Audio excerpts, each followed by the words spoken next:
Welcome to Politics Done Right. I am your host, Egberto Willies. This is a progressive program that will take the mystery out of politics. This is the program that will encourage you to make sure government becomes we the people. Whether you are liberal, progressive, conservative, or otherwise, you get to air your point of view. We are an independent media outlet that, unlike mainstream media beholden to corporations, we only owe allegiance to you. Remember, you can also send me a tweet at EGBERTOWILLIES. That is at Egberto Willies. Let us engage. It is Politics Done Right.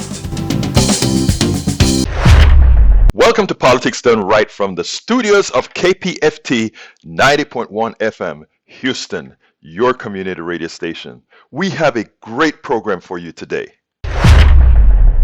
Welcome to another edition of Politics Done Right. Today we have a special guest with a very special announcement, a very good friend of KPFT, one who has appeared on just about every program, including yours truly, to put forth the word. Mustafaa Carroll, thank you so kindly for being a part of KPFT and also for just being here, sir. How are you doing today? I'm good. Thanks for having me. Well, look, I understand that you are now on the board of a particular organization and you guys have a special announcement. First of all, tell me a little bit about the organization that you're representing. Well, I'm on the board of Americans United, the Houston chapter of the Americans United for Separation of Church and State. They've been longtime activists trying to make sure that we maintain our constitutional rights to separate church and state. And there's been an ongoing battle, as you may know, for years. And there are a lot of people who think that, that part of this country is a Christian nation. We're not against Christianity or Islam or Judaism or anything, but the country has separation of church and state for a reason. And that was from the beginning. So this organization actually works to assure that part of our Constitution is maintained. Before we go further with the announcement, I just want to give a little bit of info to our audience, and based on what you've just said, I don't remember the particular quote unquote founding fathers, but several of them had distinctly and specifically said that there should be no relationship at all between church and state. But anyhow, Senor Carroll, why don't you tell us what you guys have planned in the near term, in the near future? We're on this coming Wednesday, September the 21st, at 7 o'clock. We are having a program entitled Voter Suppression and Christian Nationalism's Attempt to Control Who Votes. There's been this unholy alliance, I guess, with some of our political players, our governmental agencies and people, especially in the state of Texas, to suppress voter registration. You saw it in the last election where they limited the amount of polling places, et cetera. And all of this is an orchestrated effort to assure that people who they may not want to vote will not vote. And they think it's to their best interest to do that. So we have a group of panelists that are coming, experts who are going to speak on this issue, and they're going to talk about the new ways, because, voter suppression has been going on forever.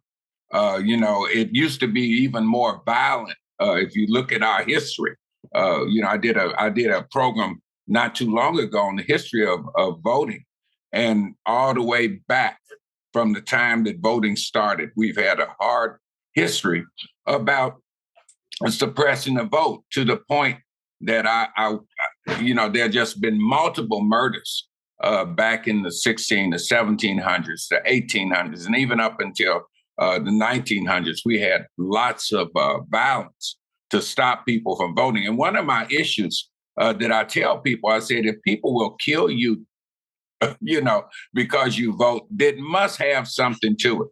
The fact that you can choose your leaders, or at least have the illusion of choosing your leaders. Right. I don't believe, that you're actually doing anything.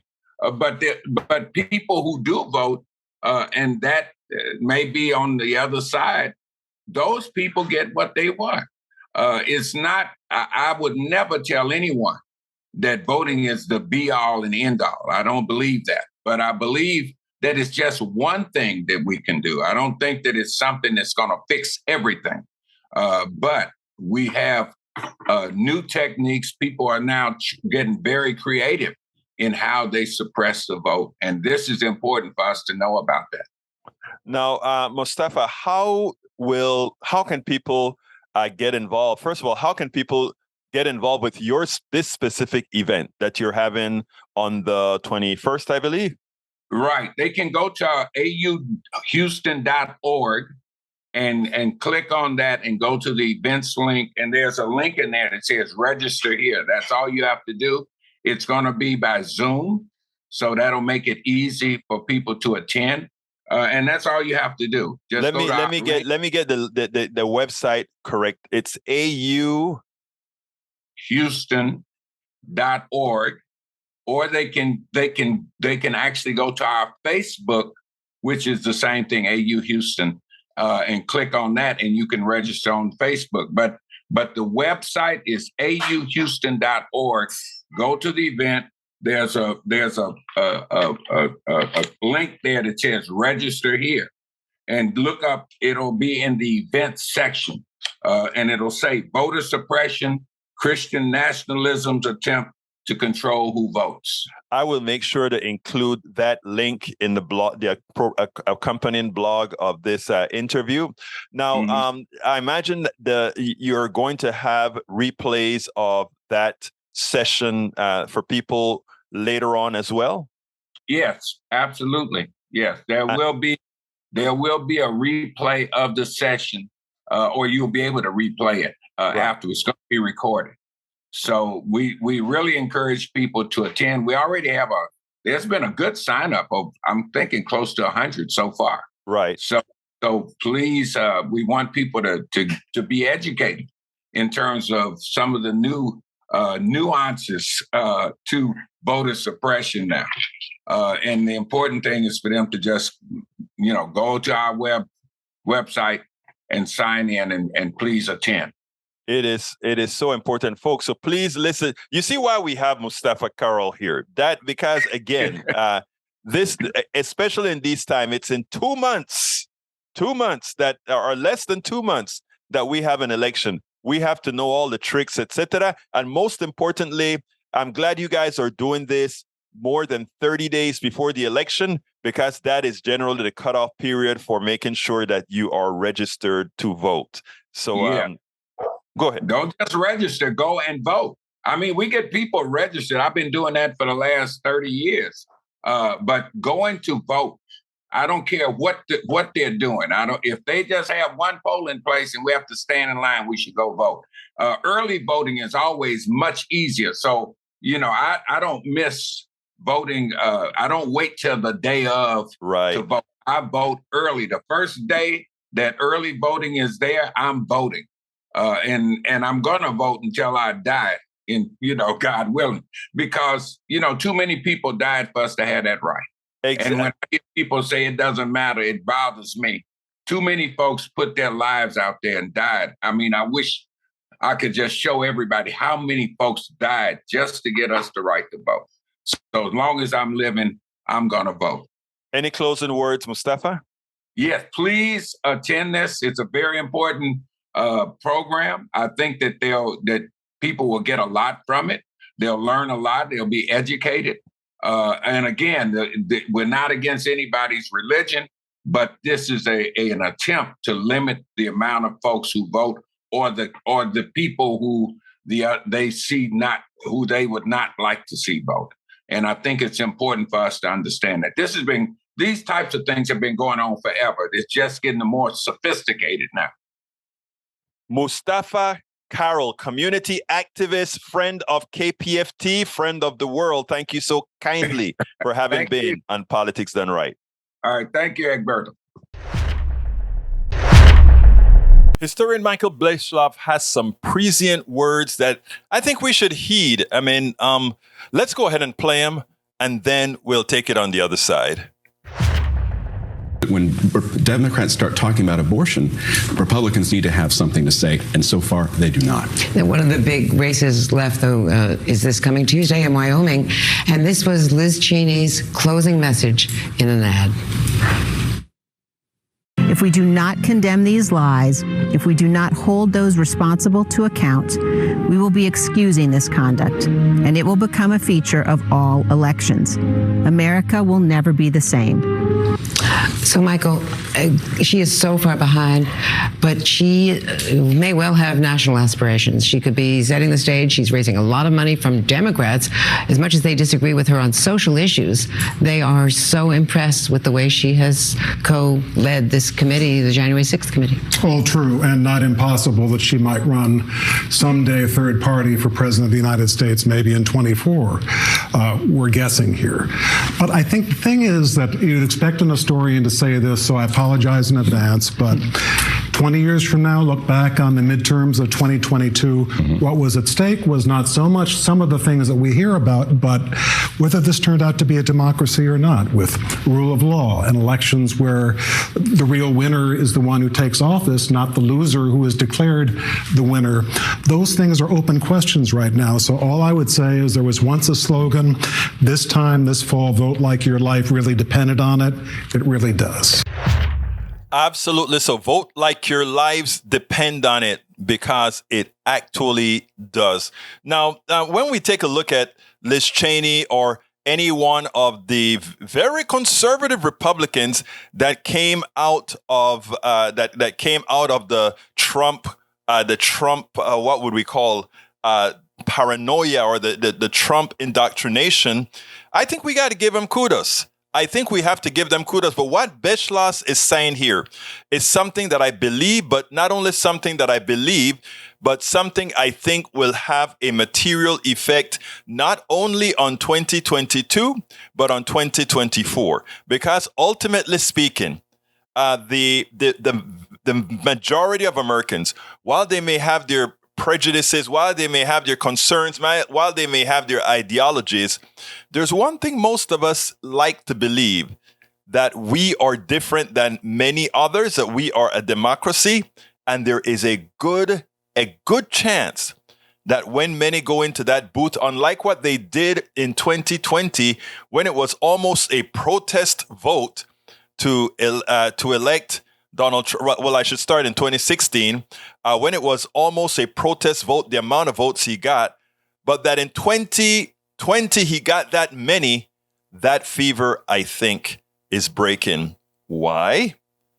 Because the person who would like to become the fascist in chief is such a poor instantiation of said ideology that it turns people off. Now, let me tell you one other thing. We need to change a lot of institutional laws, etc., because somebody much more apt than Donald Trump would have pulled it off. I want to address something. Eric says, question, do you consider this working, or is the same thing you think of billionaires? And I'm not sure what he's talking about. The world's most followed TikToker gets paid as much as $750K per post.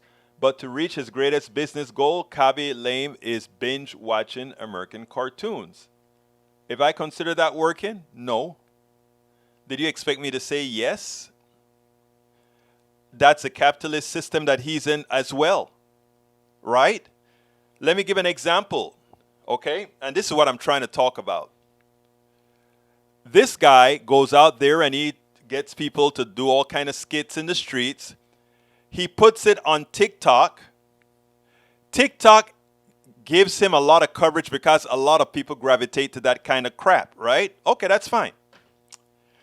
But it's TikTok that's rewarding him because they want a lot of people doing stupid things out there so that others would watch it, and they're compensating him for making some billionaires even more billions. He is a part of the problem as well. Look, I love what he does. I sit down on TikTok and I go through TikTok and I love it. I love laughing. I love all the pranks that they do. But are those pranks worth these guys making the kind of money that they're making? No. I mean, because let's be frank. I'm here, not as good looking as the guy that you. Oh, let me put it on the screen. Let me put it on the screen. I'm not as good looking a guy as this guy here, and I'm not as hip as this guy. I'm not as cool. I don't live in a great, beautiful, multi-story, big house with probably lavishing things like he does. But I guarantee you that as far as enlightened Americans, myself, TYT, Rodnin, and all these folks are providing more access to society. Bridge was a professor. Bridge taught a whole bunch of folk. This guy didn't even have to go to school to do this. That's where, the capitalist system by definition says capitalism is the efficient allocation of resources. How efficient an allocation if he can take out $750K per post and we can't get a post to get folks educated to bring in any cash. My posts, if I make 10 cents on it, it would be great. Now, what actually gives substance? He gets a lot of views.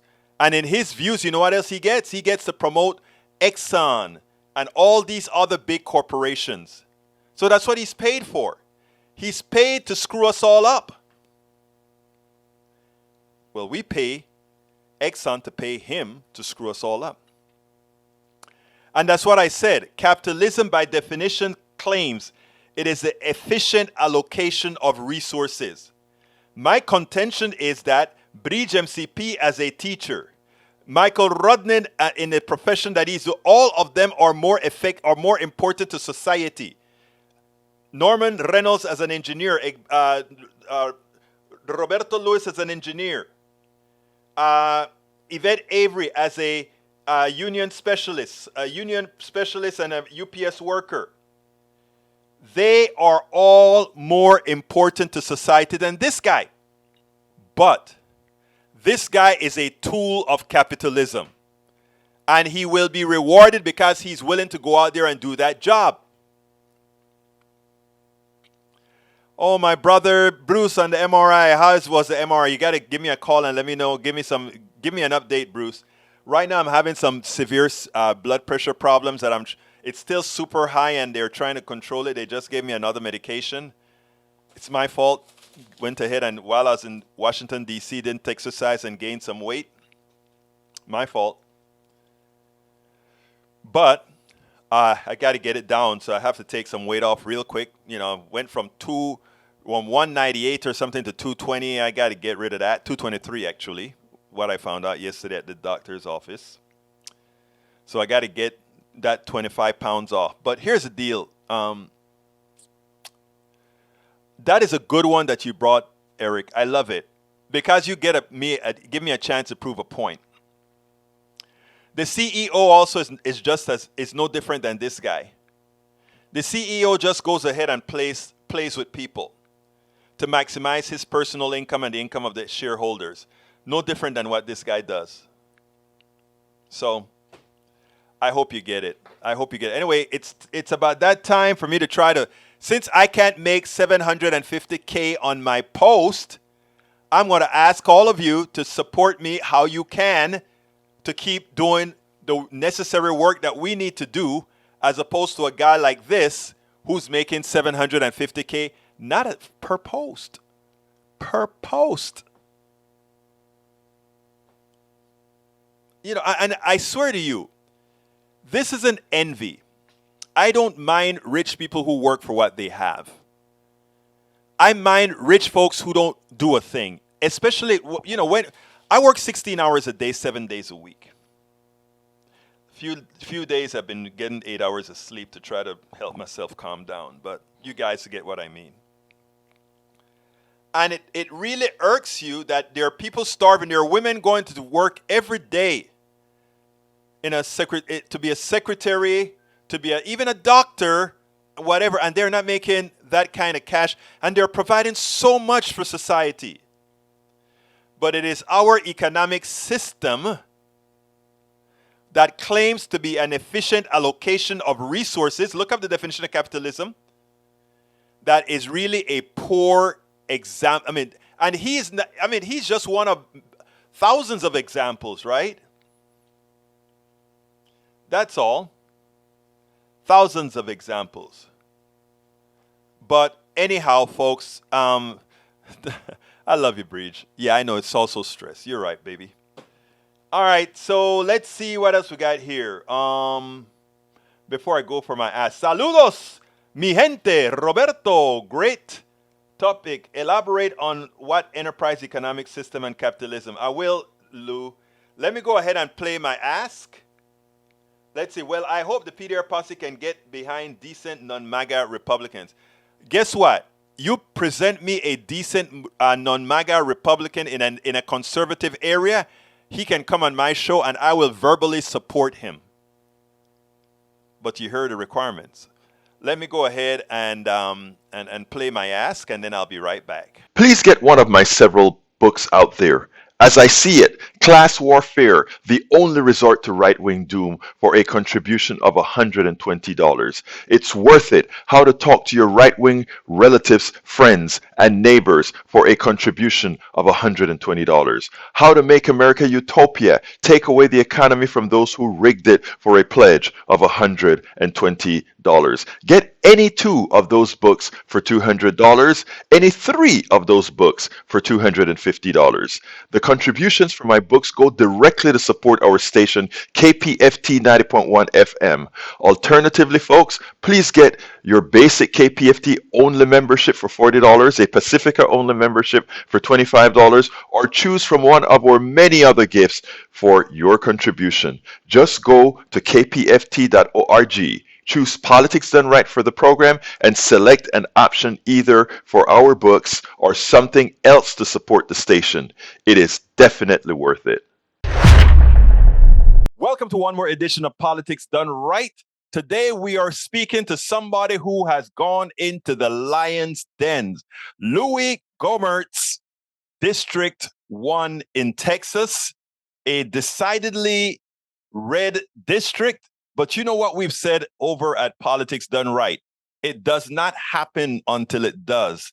And you have to be brave to go in there and say, I am going to convince all these folks that for all these years been lied to, been promised things, and have gotten nothing, but because of who some claim they are, they simply continue to win. So Jrmar Jefferson's going to change that.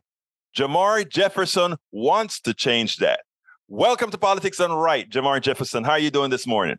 You know, it's just a blessing to be here, be alive. I get this opportunity to be as above, so below, to do as thy will. So my will is to try to make it better for not just East Texas, but all of us. Now, you are in District 1, Louie Gohmert's district. Louie Gohmert is not running anymore. Many of us know Louie Gohmert as someone who was decidedly different.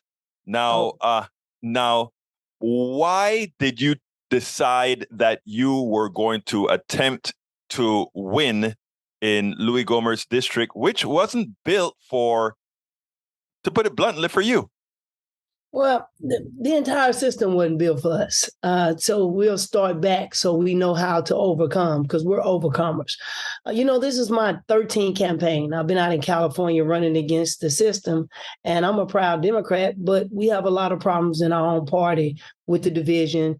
We choose and pick the leaders that best suit special interests, and the people are usually left out.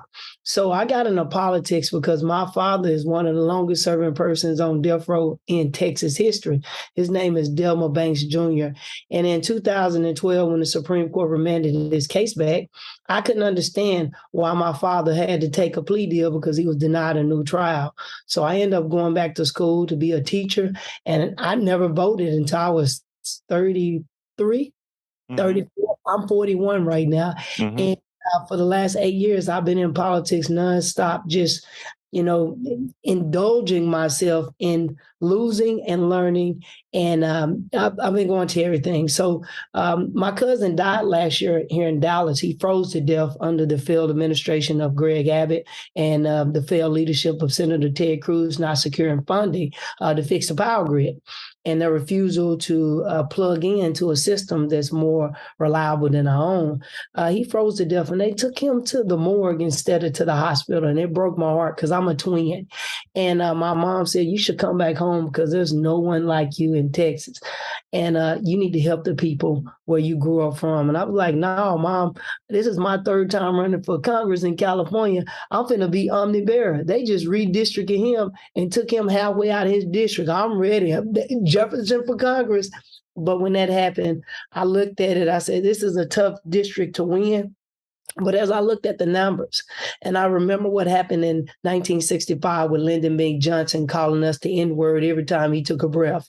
He said that if we let the Negroes vote, they'll be loyal to us for 100 years. Well, that 100 years has passed, and we ain't got nothing but the same Democratic rhetoric as ever. Now, we have a lot of good Democrats. We have a lot of good Republicans. But what we're looking for is good Americans, because in 1965, where in my opinion, the start of the political civil war happened, because we're in a civil war, in my opinion, between the Democrat and Republican Party, the two-party system. They're fighting against each other for control and to control our budget. I came back and I said, there's really more Democrats here, because I looked at the history of our district, and Max Sunderland, he had it for forever. And a lot of people told me the only reason I had a woman named Nancy Nichols call me. She said, Jrmar, if Black people come out to vote you a win, you'll be the first Black man to ever even run. And I was like, that's going to be hard. That's a hard sell. And I got a lot of optimistic. I'm very optimistic and passionate, and I'm a believer. But it's tough. It's been tough. But I believe that I had a dream. Some said, listen, no guts, no glory. And are you the baddest Democrat in the land? Or are you not? I said, I am the baddest Democrat in the land. Well, go take the reddest district in the country. And I've been trying, and we're trying. Well, let me tell you, and I think that, that is the spirit. You have to go out there and talk to people. And I love something that you said. There are good Democrats and there are good Republicans. And I think especially in this time of flux, Jrmar, I think every single Texan in District 1 in East Texas will go into that booth and realize that the vote is between themselves, that computer or paper, whatever they vote on, and God. And their friends. Peer pressure in politics has a lot to do with how people vote. And yes. I think that if you make that case respectfully, civilly, with every single East Texan, irrespective of ethnicity, irrespective of ideology, with respective of religion, I do think that on November 8th, there could be a surprise for many, not only in East Texas, but not only in Texas, but nationally. And the thing about it is a passion that I see with which you speak to people. I got a call right after the Democratic convention, and the first thing they said is, there's this dude out there, his name is Jrmar Jefferson. You have got to get him on Politics Done Right, because he is going for Gohmert's district. And not only that, but he's talking to everybody. So tell me a little bit about how you're engaging in your district. Well, in this district, I took everything that I learned that I did wrong from the previous elections, and I'm here. No one knew me. I'm starting over. I'm a fresh candidate, but I'm an experienced candidate. Right. I've helped people win, but everybody used me as the grounds person. Hey, Jrmar, deliver these 100,000 flyers to 100,000 homes. Yes, you gonna pay the people? I know they didn't pay me. I did this for love, because I have grit. Right. Grit wins games. Grit wins elections. When you can't, people think it's impossible to win. But personally, I possibly maybe talked to over 50,000 people myself. I'm in my minivan. I ran into Beto at least at about 15 different events, right? Since I filed in November, we've been nonstop in the minivan. I've been through my district 7 times. It's over 1,500 miles. I know it includes Nacogdoches and Angelina. I mean, it's amazing.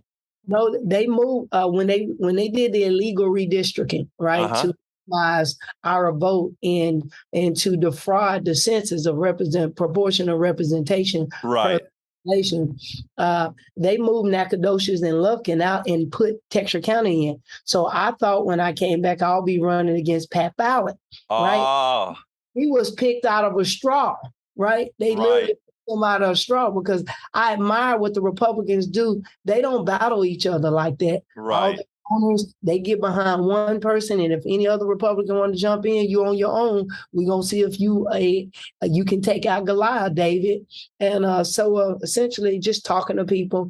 My message out in California. One of my mentors was the former Republican chair of Sacramento, because a lot of people wouldn't accept me because when I saw what the Democrats were doing wrong out there, I called it out. When I saw people sleeping up under bridges and I went to a council meeting nonstop, I say, listen, this is an easy fix. You have a $1.1 billion budget. You have, according to your own records, you have over 19,000 vacant lots. We can refurbish. We have 5,000? Homeless, let's refurbish 2,500 of them, 5,000 of them, turn them to duplexes. 2,500, turn them into duplexes, and we can get people off the streets. We can eliminate panhandling by putting up posters saying, do not invest into the war on drugs by giving money to the people who are put out on the corners by the drug dealers. Why? Just give it to the city, put it inside. We could have got rid of the parking meters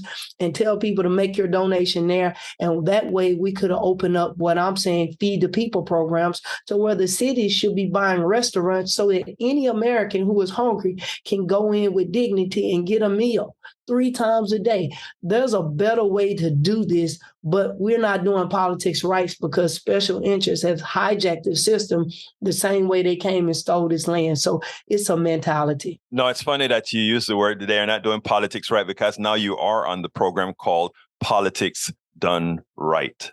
Okay, so interestingly, Jrmar, what is very important here is there are a lot of specifics within your district that I find I am very concerned that even Democrats that have run before, even your opponent, never actually used. And I have a question to ask you about them using it. Example, right now in the entire East Texas, hospitalization, having hospitals that people can go to. Some of them are closing, some of them are on reduced task for one specific reason, and that is because the Texas delegation, mostly comprised of Republicans, have not done anything, and the Texas legislature have not done anything to take the money that Texans are already contributing to the Medicaid expansion to the Affordable Care Act. They are still not taking their share out of that pocket simply because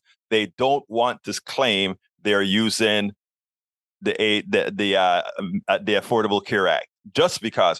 Are you letting your constituency know that their representatives, both federally and state, are getting them killed? And that getting them killed has nothing to do with being black or white. It simply has to do with them getting a hell of a lot of green. Well, it boils down to this. It's a pride and ego thing. It's not about public service. As the highest form of representation for anyone in East Texas, I tell people all the time, we need Beto and we need Greg Abbott out, right? He's a bad leader. He's bad for Texas. Louie Gohmert, he was bad for East Texas. And my opponent, Nathaniel Moran, he's bad for East Texas. He's a special interest. Give a prime example. He led the charge to sue the pharmaceutical companies, and they got over $1 billion. and that money is not working, it's trickling down to help the people who were most affected by it. So as a member of Congress, when we win, because they just did a report saying he might be able to beat the expectation because we're looking at the margins. So it is possible that even though everyone has written off this race, they forgot that I am JJ. I don't play. Well, one of the things we can do to counter ignorance or selfishness, because that's what we're dealing with, selfish, indulged leaders. I have a bill that I want to introduce called HELA, the Healthcare Investment Literacy Act, where we invest in the literacy of our healthcare to have a healthier and stronger America. Being that many rural areas, such as Red River County, a hospital that has been abandoned for over 8 years, we have places in Dangerfield, Mount Pleasant, where people have to drive 30 minutes to an hour to get health care when they need it. We need to put inside the budget as a representative to where we can go straight directly to the providers and bypass the states, right? Why? Because these people are paying their taxes, or we are the collateral for our loan, and that loan money is not being allocated correctly. So the things that I can do, number one, hand everybody in Congress a constitution, and then when I see them breaking it, we sue them, and I go to the sergeant of arms. See, a lot of the stuff, the reason it's allowed to happen because most people in Congress are lawyers, and their first duty is to the bar and the court, not to the people. So if you know this, and you know the language of allegiance of most people in Congress is not to the American people, it's to the Bar Association, and then it's to the integrity to protect the court. Well, you can counter that with a Title 1982. You can do writ of mandamus, writs. And once you start talking a legal language to these individuals, they straighten up real fast, because a lawyer is nothing but an independent contractor, right? He's personally responsible for their duty. Plus, it's in the Constitution that bribery is illegal. So there's things that we can do to make sure that people get access to healthcare in East Texas. Like one of the things inside HELA I wanted to do, we have 100,000 veterans that live in my district. And I say our district, but I want to be the representative. And we need a facility for our veterans. We need oh my goodness, it just went blank on me. Well, the veterans, you wanted to build for the veterans. You need a VA here in East Texas so people don't have to travel to a VA hospital, so they don't have to travel to Shreveport to Dallas. We need to also make sure we can have voucher programs so that our veterans can pick their own provider, because once again, we're dealing with special interests. Most people don't know how the government actually works. That's the most shocking thing. We get a budget and Congress makes laws, and we allocate budgets, create the budgets to allocate it. So I want to make sure that I have my big bucket. When the budget is passed, we supposed to get some of this. We want some money from here, and we want some money from here. And I think with good leadership, I sing a song called "This Little Light of Mine." I'm gonna let it shine, let it shine, let it shine, let it shine. And when other members of Congress who are afraid because the big fish, such as Nancy Pelosi and Kevin McCarthy, they get to eat first. No, I'm gonna be a piranha right there. Give me that, because East Texas needs someone who cares about them, because I was one of those children that they didn't give a damn about. And I want to make sure that stops, because poverty creates crime. Absolutely. So, and I trust that you're going through your entire community, every single corner of your community to not only introduce yourself, but to tell folks this is what Jrmar Jefferson is going to do when Jrmar Jefferson gets into office. Absolutely. We're excited about talking.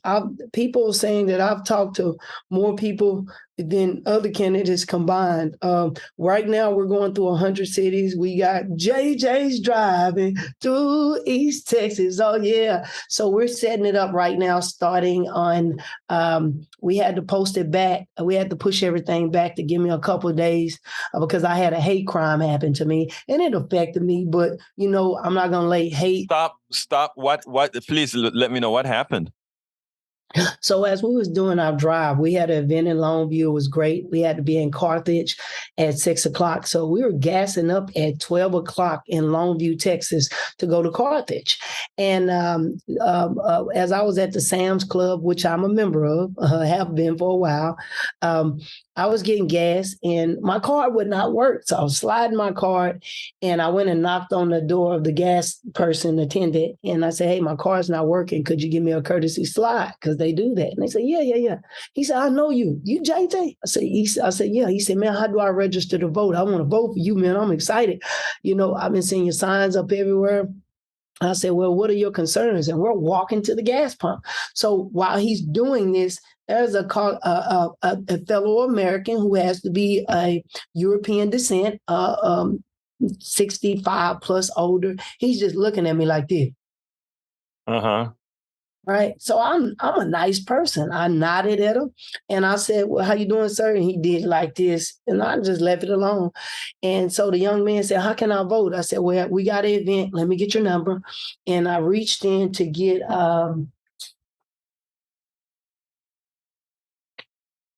two of these. Right. These are my pieces, my rack card pieces that I'm pushing on JJ. So I went and I said, here you go. And I just gestured to the guy, hey, this young man is trying to unite us. Now it says on the front, Democrats, Republicans, Independent, United for a Better America. There you go. Yeah. So that's my message, always have been. He said, can I say the words or you want me to believe it out? He said, I don't want the SHIT. No, you can't say the words. I don't want that. You people, what's wrong with this country? Y'all messing it up. I said, what I do? I'm just trying to make it better. He said, yeah. He kept starting cussing me out, saying all kinds of negative things. So I got thick skin. I turned to the young American who happened to be Asian, looked like he's 21. And I said, I'm so glad as we move forward, we're going to forget the past, remember it, but we're going to focus on fixing problems and moving together. Then he reached in, he said, you're right. So he embraced me and gave me a hug. And then that guy said, I looked over, he said, you full of air. And he was going back to get his gas. So while I was embracing the young man, I just happened to look over and I saw somebody act like that. He with his pump, like he wanted to douse gas on me. So I said, you better not throw that gas on me. You better not. I raised my tone and then he stopped going towards the gas pump to put it back up. And he looked at it and he said, to hose you down and set you on fire. And I froze, right? I ain't never had anybody say they're going to set me on fire. Wow. I looked down the barrel of that gas pump. I said, oh, he finna dash me with this gas. Because people don't know, I've been in a bad car wreck before where I should be dead. And I saw my life flash before my eyes. So that feeling and emotion came back up and I believed him. And then immediately I prayed in my head because I'm Semitic and I believe in the Creator. And I said, what shall I do? And I said, you better not do that. There's no forgiveness for the wicked. If you dash me with that gas, you will go to the lake of fire and you will burn with brimstone. And there's no forgiveness. How can you do this to an American? And then he snapped out. It's like he was in a trance of hate. And he snapped out and he did like this. And he looked at what he was doing. And then he went and put it up. And then I was shocked. I was like left in stage of shock. And I turned to the young man. He said, wow. I said, you heard that? He said, yes. And all of a sudden I looked to my left. I had my campaign manager behind me in her car.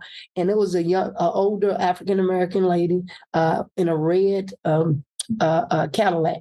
And she was like, telling me to come here. So I moved through. I'm in shock the whole time. I said, ma'am, I'm finna have her to move. She said, no, I don't have my card. My card, could you help me? I said, yeah, I got you. So I went and got my wallet, got my card, came and paid for her gas, pumped her gas for her, and I went back. It was $37. She had $40 in her hand. I said, let me go get you some change. So I went and got my wallet, got her, gave her $4. She gave me the $40. I'm just a good Samaritan. I look for opportunities to help people. But I went and got in my car and I was shocked and I was a little emotional because I was like, wow, I believe he was going to burn me alive. because, I froze. I didn't want to have my phone or anything. I don't want to reach for anything at that moment because he could have probably thought I was reaching for a weapon and he could have, shot me down, reached for his gun. This is an open and carry state and people use fear. I do got the complexion to get away. So I just, hey, I'm like this, I'm froze. So I was in the car and I stood there for like 5 minutes and I was like, wow, that man really wanted to kill me. So I called my twin brother and I said, bro, do you know what just happened to me? He said, what? I'm driving off Sam's. I didn't want to say nothing at first. And I said, this guy said he threatened to hose me down with gas and set me on fire. He said, you still there? I said, no. He said, go back, because if you did that to anybody, you're going to be in jail and you're going to prison. So I turned around. I called a few more people, my consulting company that I'm working with, and I called a supporter of mine, Miss Mary Lou. She said, Jrmar, someone pulled a gun on me, and this is going too far. And if you don't stand up, who will? And if not now, then when? And so I sought, counsel from the people that I love and have respect for, and people that's on my team. So when I went back to call the police came out there and he gave me no respect. He didn't take it serious. He said he don't believe that a gas pump is a weapon. I said, well, if I turned that active gas pump on you, you have every right to shoot me down. He said, no, it has to be justified. I said, so you don't think that's a weapon? No, he said he ought to do it. I said, he ought to do it. It don't matter if he said ought to. Did he spray you? I said, the man threatened my life. And if we don't make an example of him now, he's going to go hurt somebody. Just like that young killer in Uvalde. They knew ahead of time that they called him a school shooter. Right? It's called foreseeable negligence. And right now, the state of Texas should be sued for not invoking the Second Amendment, a well-regulated militia necessary for the security of a free state and the right of the people to bear arms. It never says the right of the individuals, and those people must secure the state. And how can we have security if the militia doesn't exist? It's a free-for-all here. And we need the governor, Craig Abbott. He has failed in his fiduciary duty to regulate a militia. So I was fearful that this unregulated person could have just shot me down. And I'm here for a mission I'm not trying to be a martyr. I'm not trying to be a martyr, especially with the disrespect that I'm having in my own district. I'm the first. When you're the first, you really get it, right? I'm the first African-American, even though it says Negro on my birth certificate, right? So I say that few other Negro Americans, they don't like that, but it's a split. It's a big war going on in East Texas because most of the Republican Party is full of former Democrats. Right. And they literally, I have Democrats who work for Republicans. They tell me I can't really help you because I might lose my job. My boss is very conservative. And, I've been getting all kinds of harassment. I'll chop your signs down. And who do you think you is? And people brash weapons. But this cut the cake. I've never had it like this where it affect me. I've looked down the barrel of a gun. I mean, get out the way, right? Get out of the line of fire. But you can't get out of line if somebody talking about hosing you down. Shit go everywhere. And he said his intention was to set me on fire. So that affected me. I was emotional for like at least, this happened last week. It took me like 3-4 days to get over this. Because it is absolutely serious, my friend. Look, I am glad that you recounted that story because that story on its own is intense. But let me tell you, for every bad person you run into, and I'm sure since you speak to so many people, there's so many good people. And just like we don't want the reflection of one bad person to actually be representative of us all, we can't let the reflection of those bad folks to change that positive energy that you are putting out there, that positive energy, because the positive energy is what's going to make you win. The positive energy is what's going to let people see he has overcome what they've thrown at him with dignity, perseverance, and character. Last question I always ask is, tell me something you wish I had asked you that I didn't.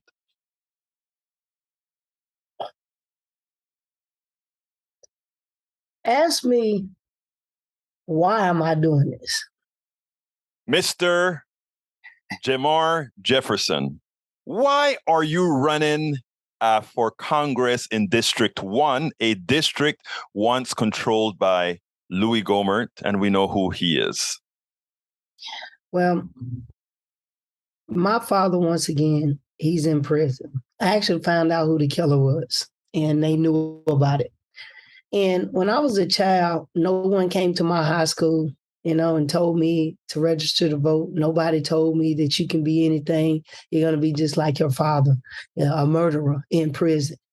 And when my father took that plea deal, it broke me. It really bothered me. Like me coming back when my cousin died here in Texas and they took him to the morgue instead of to the hospital because he froze to death, right? Asphyxiation, I believe is what it is.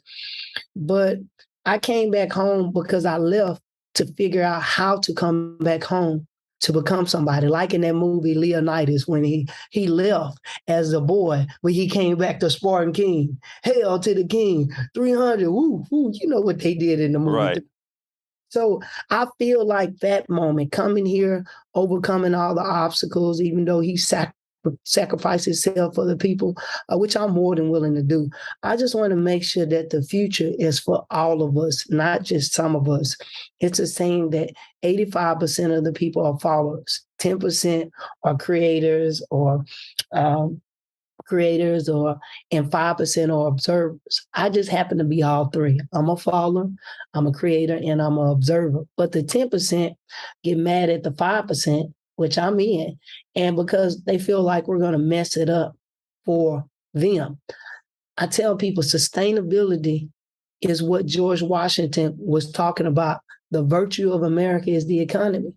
And if we can't keep the economy that works for all of us and it creates poverty, we create jobs for a few of us, sort of like the police department, the war on drugs, the border patrol. These are things that's we focus more on the outside instead of the inside. The drugs are coming through the air and under the ground, and it's affecting the community because the community are seeking drugs because they're miserable. Because the one thing, I don't know what people need, but I know what we're not getting, and that's opportunities, and the opportunities to first let someone know that we care about you. So I'm running most of all just to let people know that I care about you, and people know how much you care about how much you're willing to sacrifice regardless of the outcome. So I'm running for Congress because there was no one in my life ever, including Barack Obama.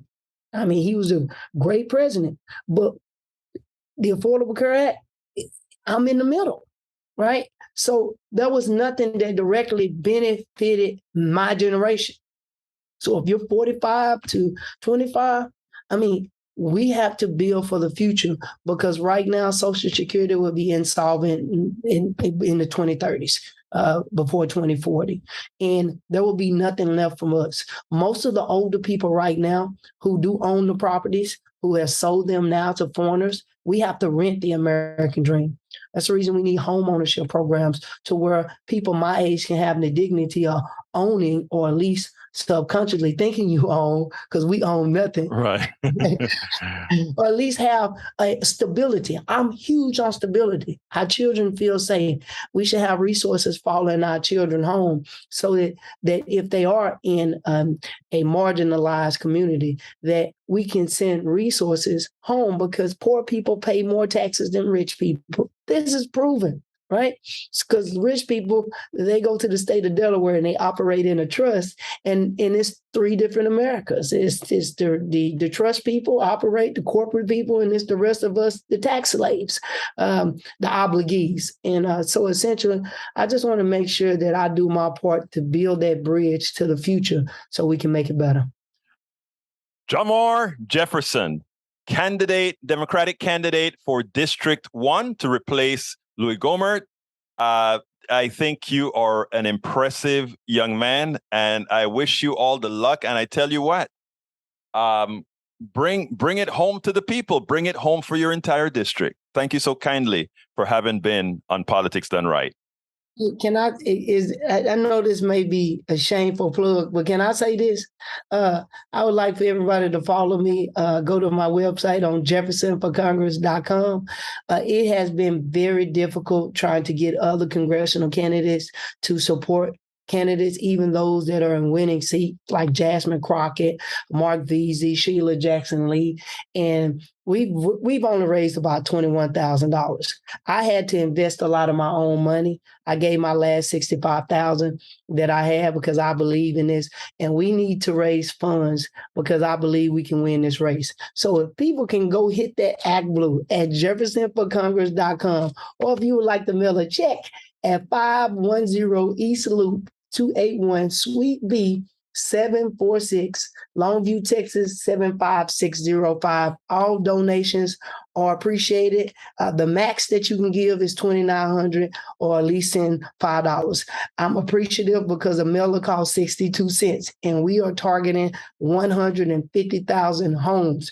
We need to break record numbers, and we can do this with your help.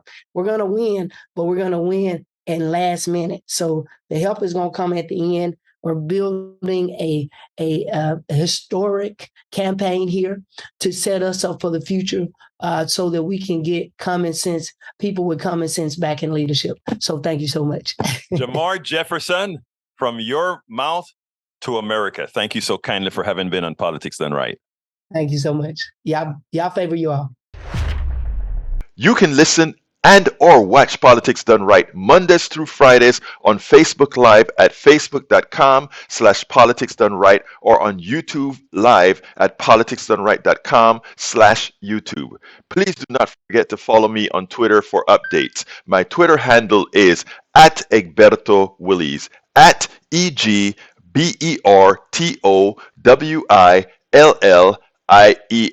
But don't you forget, listen to us live on air at KPFT 90.1 FM on Thursdays at noon and at Fridays at 11 a.m. all Central Time. Please remember to keep your community radio station in your minds. Keep KPFT on your mind. Talk about it. Tell your friends about it. Tell them you know about this station in town, 90.1 FM Houston, that needs your support.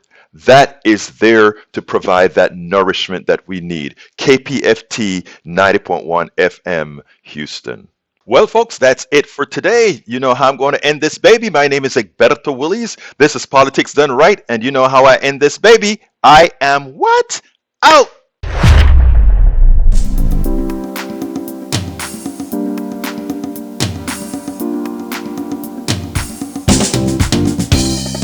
Welcome to Politics Done Right. I am your host, Egberto Willies. This is a progressive program that will take the mystery out of politics.